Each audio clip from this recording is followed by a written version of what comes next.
जय Hind. System of linear equation को Cramer's rule से कैसे सॉल्व करेंगे, एक्स बाई जेड की वैल्यू कैसे निकालेंगे, तो सारी चीज़ आपको हम डिटेल में बताएंगे। तो अभी तक हमारे चैनल को सब्सक्राइब नहीं किया तो सब्सक्राइब कर ले और बेल आइकन को दबा दें। हाँ, आप इन दोस्तों के साथ शेयर करना नहीं भूलेगा। चलिए सबसे पहले इसका हम लोग बेसिक कंसेप्ट देखते हैं, उसके बाद इसका वीवीआई क्वेश्चन देखेंगे, क्वेश्चन सॉल्व करेंगे। तो अब लेटर सपोज आप मान के चलिए कि आपके पास कोई सिस्टम ऑफ लीनियर इक्वेशन दिया हुआ है, सिस्टम ऑफ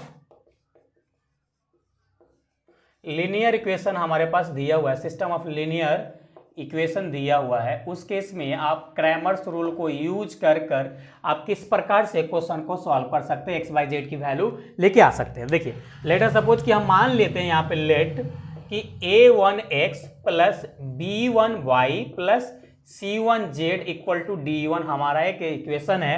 दूसरा इक्वेशन है a2x plus b2y plus c2z plus d2 हमारा एक दूसरा इक्वेशन है।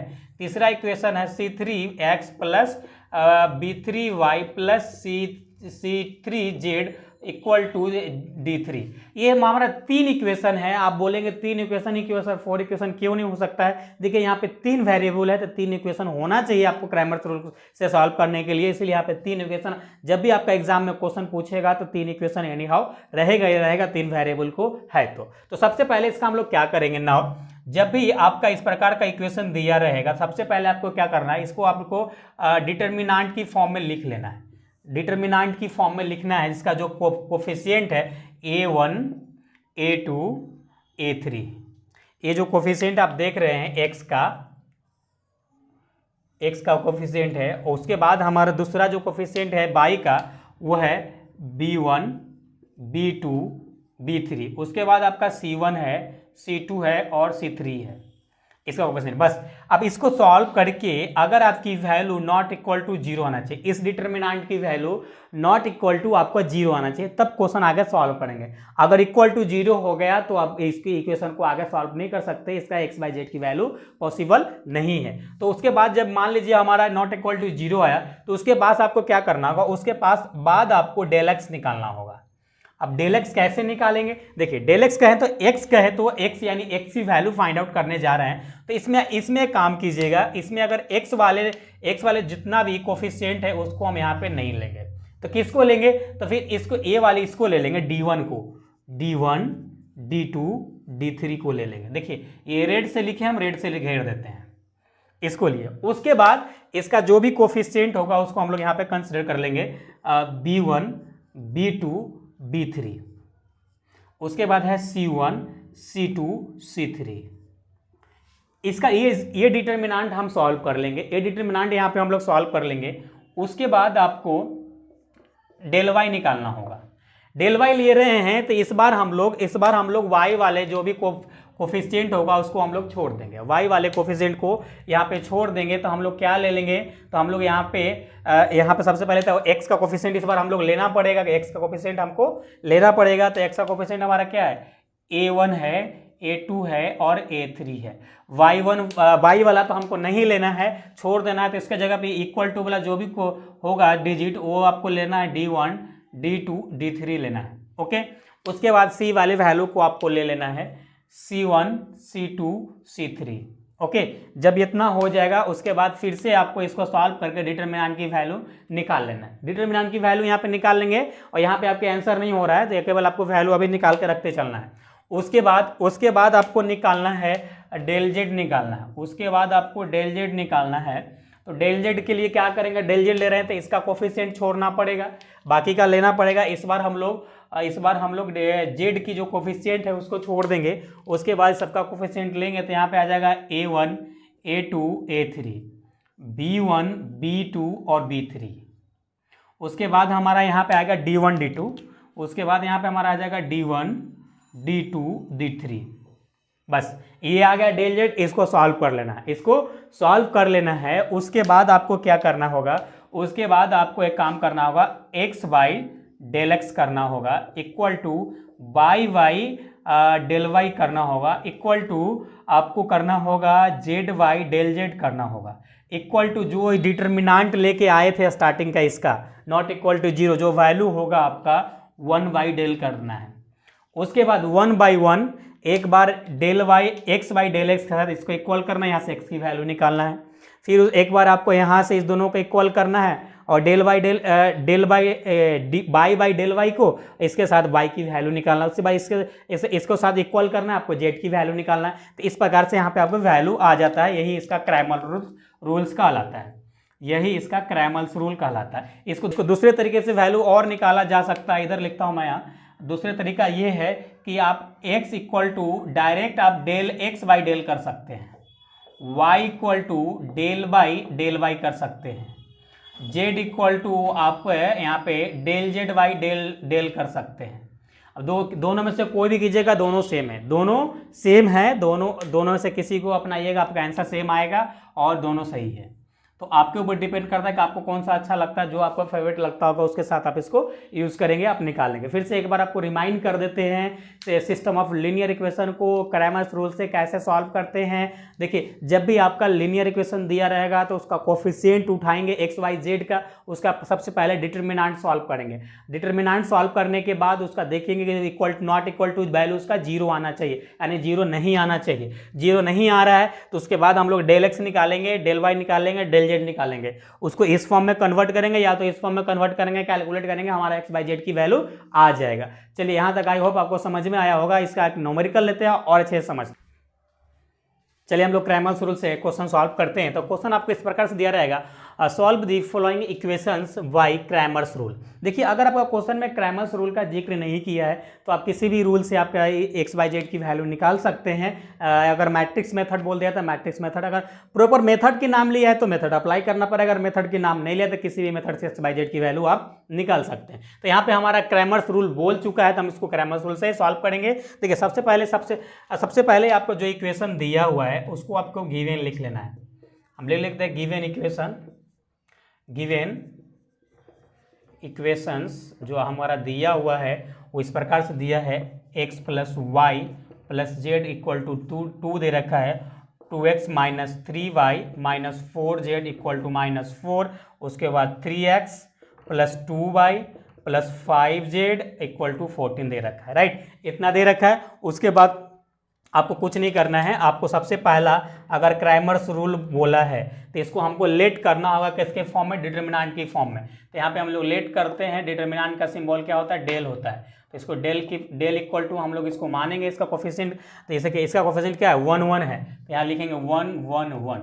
इसका कोफिशिएंट क्या है, 2 है पहला, उसके बाद -3 है, उसके बाद -4 है, उसके बाद इसका थर्ड इक्वेशन का 3 है, 2 है और 5 है, राइट। इतना है।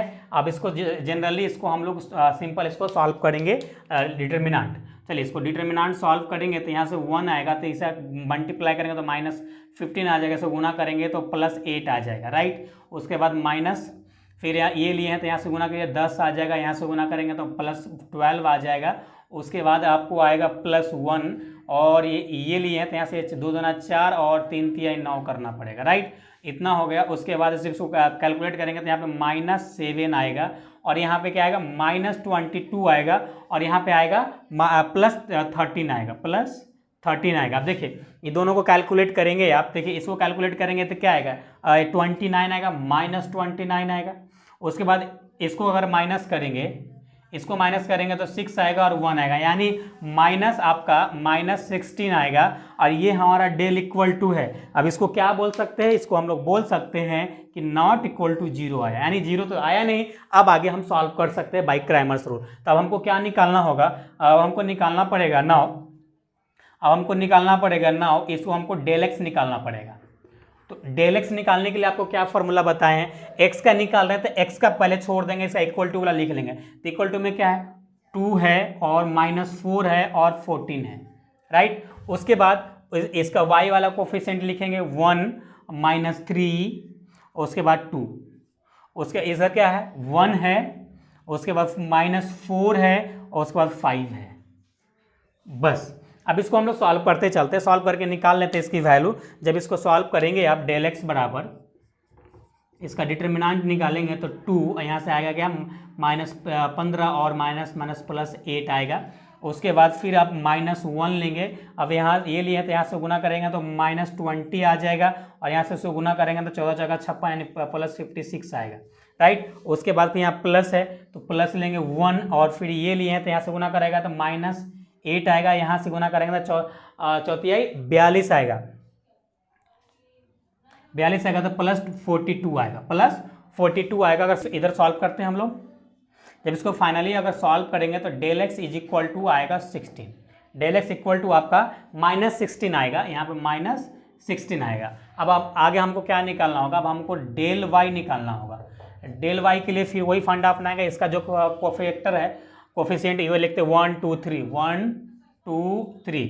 अब देखिए y निकाल रहे हैं, सॉरी यहाँ पे y निकाल रहे हैं, तो ये y की जगह पे हम इक्वल टू वाला लिख देंगे 2 -4 और 14, राइट। अब z वाले कोफिशिएंट लिखते हैं तो 1 और -4 और आगे आएगा +5, यही आएगा। अब इसको आगे हम लोग सॉल्व करेंगे, जब इसको आप सॉल्व करेंगे, इसको सॉल्व करेंगे तो आपको मिलेगा del y is equal to 1, यहाँ से आएगा -20, ये आएगा 14 चक्का 56 यानी +56 आ जाएगा, और यहाँ से -2 लेंगे तो यहाँ से आएगा 5 दूना 10 और ये आएगा 4 तिहाई 12 +12, ये 10 आएगा और +10 आएगा +12 आएगा, 10 आएगा और +12 आएगा, और यहाँ पे +1 लेंगे। जब इसको कैलकुलेट करेंगे, ये लिए हैं आप, यहाँ से 14 28 एंड 28 आता है, 14 2 जा, और यहाँ पे +12 आएगा, इतना आएगा। जब इसको कैलकुलेट करेंगे तो अब आपको आएगा del y is equal to 32 आएगा, डेल वाई इक्वल टू यहाँ पे 32 आएगा। उसी प्रकार से आप डेल जेड निकालेंगे, डेल जेड निकालेंगे तो फिर हम वही प्रोसेस अपनाते हैं।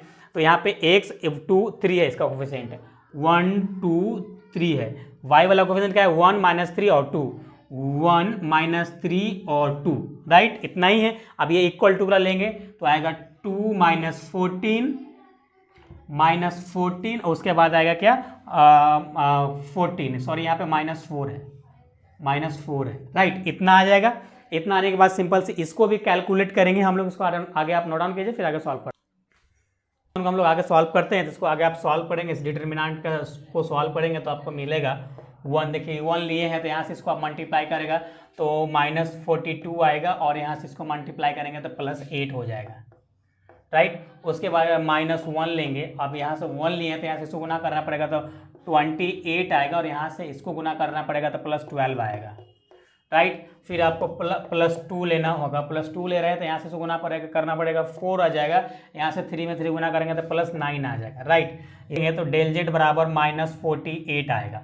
अब देखिए सभी हमको डेल एक्स आ चुका है, डेल वाई आ चुका है और डेल जेड आ चुका है, यानी यहाँ भी हम एक्स वाई जेड की वैल्यू निकालने योग्य हो चुके हैं। तो यहाँ पे लिखिए वी नो दैट, हम जानते हैं कि क्या जानते हैं आप, अभी आपको हम बताए हैं, क्या आपका हम बताए हैं x by del x is equal to y by del y is equal to z by del z is equal to 1 by del, जो डिटरमिनेंट माने थे आप, ओके। चलिए सबकी वैल्यू रखिए, तो x की वैल्यू तो हमको निकालना है, इसकी वैल्यू तो रखना नहीं पड़ेगा, यानी डेल एक्स की रखना पड़ेगा। डेल एक्स से क्या है, देखिए -16 है, तो -16 is equal to del y की वैल्यू क्या आया है 32 आया है, यहाँ पे 32। जेड का वैल्यू क्या आया डेल जेड की वैल्यू क्या आया -48 आया है, और इसकी डेल की वैल्यू क्या आया था -16 आया था, तो यहाँ पे 1 बाई -16 ले लेते हैं, ओके। अब देख रहे हैं कि सभी में 16 का फैक्टर है, एक काम करते हैं सभी में 16 से डिवाइड डाल देते हैं। 16 से डिवाइड डालेंगे तो आपको मिलेगा x बाई -1, और यहाँ आएगा 2 आएगा, और यहाँ आएगा जेड वाई क्या आएगा -3 आएगा, और यहाँ -1 बाई 1 आएगा, राइट। इधर हो गया, ये हो गया। अब यहाँ से देखिए, अब इसको इक्वल करेंगे, यानी x बाई -1 को इक्वल करेंगे और -1 बाई 1 को इक्वल करेंगे, क्रॉस मल्टीप्लाई करेंगे तो इसकी वैल्यू जो मिलेगा आपको, सॉरी यहाँ भी -1 था तो यहाँ पर आपको मिलेगा 1। उसी तरह फिर आप y/2 is equal to -1 by 1 को इक्वल करेंगे, जब इसके कैलकुलेट करेंगे तो यहाँ से आएगा -2। उसे जब इसको इक्वल करेंगे तो यहाँ से आएगा आपका z इक्वल टू 3 आएगा, z इक्वल टू 3 आएगा, तो यहाँ पर लिखिए hence x is equal to आपका क्या आया है, x इक्वल टू 1 आया है, y इक्वल टू क्या आया है -2 आया है, z इक्वल टू 3 आया है। यही आपका x y z की वैल्यू हो गया। तो आई होप आपको क्रैमर्स रूल अच्छे समझ में आ गया होगा, जो क्वेश्चन बताएं वो भी आपको अच्छे समझ में आ गया होगा। कुछ क्वेश्चन आपको हम प्रैक्टिस के लिए देंगे, स्क्रीन पे शो कर रहा होगा, वहाँ से आप नोट डाउन कीजिएगा, प्रैक्टिस कीजिएगा, कोई प्रैक्टिस बहुत जरूरी होता है मैथमेटिक्स में। तो चलिए हम लोग फिर मिलेंगे नेक्स्ट लेक्चर में, जब तक अपना ख्याल रखिए। Thanks, love you all.